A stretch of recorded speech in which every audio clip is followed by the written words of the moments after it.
Hello សួស្តីអ្នកអភិរក្ស Cloud Clan ទាំងអស់គ្នាតើអ្នកទាំងអស់គ្នាថ្ងៃនេះគឺខ្ញុំចេញមក Viber Link ណាអ្នកទាំងអស់គ្នា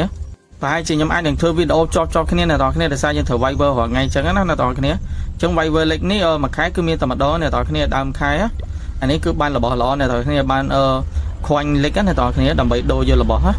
អូខេតោះខ្ញុំលេខ4គឺខ្ញុំចូលវាយហ្មងទៅអ្នកទាំងអស់គ្នាខ្ញុំវាយលេខ1ហ្មងទៅ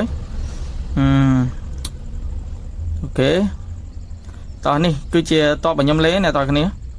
Well លេខហ្នឹងគឺយើង start ម្ដងគឺយើងវាយចាប់ពី7ថ្ងៃអ្នកទាំងអស់គ្នាវាយ7ថ្ងៃបានដឹងថាយើងជាប់លេខរៀងលេខប៉ុន្មានអញ្ចឹងណាអ្នកទាំងអស់គ្នាអូខេតោះខ្ញុំចាប់ដើមចូលហើយប្រឡងរបស់ខ្ញុំគឺខ្ញុំសេរីធ្វើម៉េចស៊ីអាសភាវុធខ្លាំងមួយគេអារះនោះអ្នកទាំងអស់គ្នាអូខេខ្ញុំដាក់មកហើយតម្លាក់ healer មកតោះខ្ញុំដាក់ balloon ចូលអញ្ចឹងអ្នកទាំងអស់គ្នាដើម្បីឲ្យដឹងថានៅមុខហ្នឹងមាន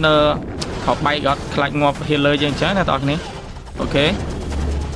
តោះសភាវុធគេរះយើងដែរយើងដាក់ spare កម្លាំងមកអ្នកទាំងគ្នាដើម្បីបញ្ចូលកុំឲ្យ Gravot ដឹងយើងងាប់អញ្ចឹងតែយើងលេងតបហ្នឹងបើសិន Gravot ដឹងងាប់គឺដឹងតែស្បៃហ៎អូខេខ្ញុំដាក់តឹងបាំងកាយមកឲ្យតម្លាក់មកអ្នកទាំងគ្នាពុំជួយដៃពី10មកអូខេអែមសែមអ្នកទាំងគ្នាខ្ញុំដាក់បាំងកាយមកអ្នកទាំងគ្នាខ្លាច Gravot ដឹងយើងងាប់អញ្ចឹងខ្ញុំតម្លាក់ King នេះមួយមកតម្លាក់តបនេះមកដើម្បីឲ្យ Gravot ដឹងយើងមកវិញអ្នកទាំងគ្នាហើយយើងចាប់ផ្ដើមដាក់តបជំនួយឲ្យ Queen យើងគៀននេះមកអ្នកទាំងគ្នាតោះចាប់ផ្ដើមតម្លាក់តបយើងចូលមកអូខេដាក់កក់មួយអ្នកទាំងគ្នាកុំឲ្យងាប់តបយើងច្រើនពេកអូខេតោះចូលអ្នកទាំងគ្នាបាទចូលហើយដាក់បាំងកាយខ្លាចងាប់ Gravot ដឹងយើងអ្នកទាំងគ្នាអូខេស៊ីនេះបានមកដល់អ្នកទាំងគ្នាបាទដឹងអែមហើយបាទអូខេខ្ញុំដាក់ spray កម្លាំងមួយមកអ្នកទាំងគ្នាបាទតោះតយើងចូលដាក់អា return នឹងចាប់ថនហមួយមកខ្លាចបាញ់ងាប់គ្នាយើងអញ្ចឹងអូខេអែមសែមអ្នកទាំងគ្នាបាទកាប់សេរីបាទឲ្យតយើងដាក់មូអញ្ចឹងនឹងអែមអ្នកទាំងគ្នាអូខេខ្ញុំ super queen មួយដើម្បីបំបែក clear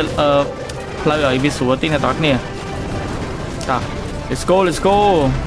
តោះជំនួយគេចេញមកទៀតអ្នកទាំងគ្នាអូខេ super king មួយខ្ញុំ super king មួយយើងនៅសក់កក់មួយទៀតអ្នកទាំងគ្នាបាទអូជាប់សោកទៀតអ្នកទាំងគ្នាអូគ្រប់បែកខ្ទូលលង្ហើបជើងអ្នកទាំងគ្នាបាទអូខេខ្ញុំដាក់កក់នៅនេះមួយអ្នកទាំងគ្នាអញ្ចឹងអែមស្រែមអ្នកទាំងគ្នាបាទ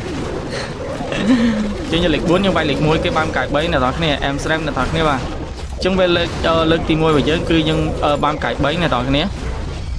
អូខេកប់សេរីអ្នកទាំងគ្នាបាទចឹងអ្នកទាំងគ្នាចង់ចូល clan នេះអាចចូលបានណាចូលក្នុងក្រុម bio របស់ខ្ញុំមកនៅក្នុងក្រុម Telegram ពេលសមាជិកណាគេចេញខ្ញុំនឹងប្រាប់នៅក្នុងហ្នឹងអញ្ចឹងអ្នកទាំងគ្នាអាចចូលបាន